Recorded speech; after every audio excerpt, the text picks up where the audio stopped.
pretty strong. All right, so D up. So if I can... You can remember though, to head towards the hip right here. Start climbing in towards his hip. I pretty much want to fall in place as opposed to falling over. So a lot of times this leg has to get somewhat structured so this leg can sit through. And then I'm using, as that happens, I'm using my shoulder and head to pretty much turn like his belt would, up and around his belt. That'll topple the hips. And it's literally like when hips are like this, it'd be easy for Doug to push me over here. He doesn't have that angle straight on with me like this. It's hard to get me over. So if you actually can create that angle, a little bit of a bump, just enough to get this through. Follow it. Wrap up the arm. Get a good bite. It's very important. You can even ask the guy to pull his arm out. Pull your arm out. And I'm really relaxed with that. As relaxed as I can get is how I want it. Because I don't want to waste any tension on this if I can just hold it like this. So relaxed. It's perfect. So from here, I start clawing in, lift up, turn them out, go across my chest so I'm stronger here as opposed to coming out from the open. And just ground that to the straight arm bar. Alright? His armpit to the opposite side. Just across the chest. Start climbing in. Keep going towards him. Not far enough through?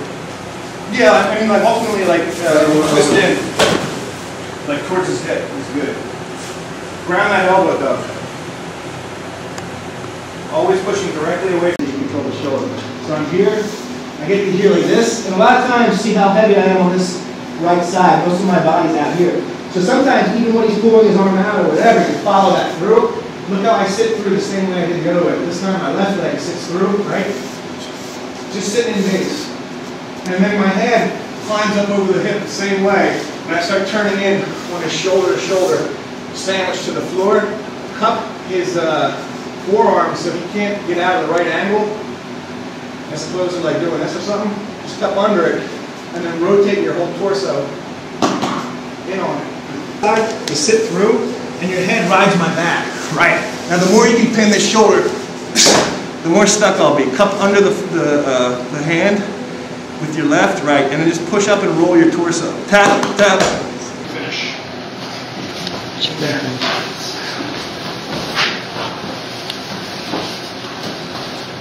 Good. That twisting's good, man. That can be like which way you're going. Well, yeah, it's like calming it again. Wow. Flexibility. As well, anytime you get this, sometimes you get your feet involved here. Anything like this can pull the guy over. Sometimes there's knee bars right off of that, or no knee. Pull him right into a knee bar. You can drag him anywhere from there. And then, ultimately you want to just get to the guard. So there's two triangles I like from here. One of them is just the knee coming through, climbing around until the foot spits out, and you just keep spinning. It has the same feel of the spin of getting to your knees. You just keep spinning in. And the other one is popping up here, cross foot, and then bring that in to get them here. Both of them have a great feel for spinning in. It certainly help when you're like playing guard. You sort of get stuck here and you start doing the same. So I'm here like this. If you can, like allow for John, like allow the guy to curl up, because there is times where he'll get somewhat vertical, so he doesn't deal with my knees coming in. Because if he hangs over in this, maybe I'm not flexible enough to get my foot in there, but my knee can come in there, and it's almost, it's just bad. So sometimes the guy gets somewhat vertical, and like will push on your feet and things like that. So you can come in through here, right? As soon as you get in through here, you're digging with this. It's the same thing I'm going to do with his hip. This leg stays high. Look at my hips come off the ground. Using this, right?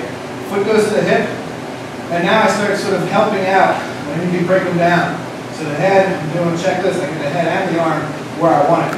Foot on the hip is very important. I'm pretty much in my base camp position where I can have him struggle and I can maintain this, all right? The foot on the hip is really key. You probably have a triangle that's very in tune maybe with all these things, but you got to start adding the foot to control the rest of his body. You can start stacking me and things like that. Not so good. So I can maintain the position longer using that. It also twists me in a little bit more. Hold the ankle. Loop through. Don't compromise being like this. All the way in, nothing. Alright? From here, sometimes you can do an extra adjustment. My knees are gonna pinch, that's gonna be the big one. Like that, and going to tap just from that. So I hold the head in place. I don't necessarily pull it into me. I don't necessarily shoot my hips into the air. I keep this head in space and then just lock around it. All right?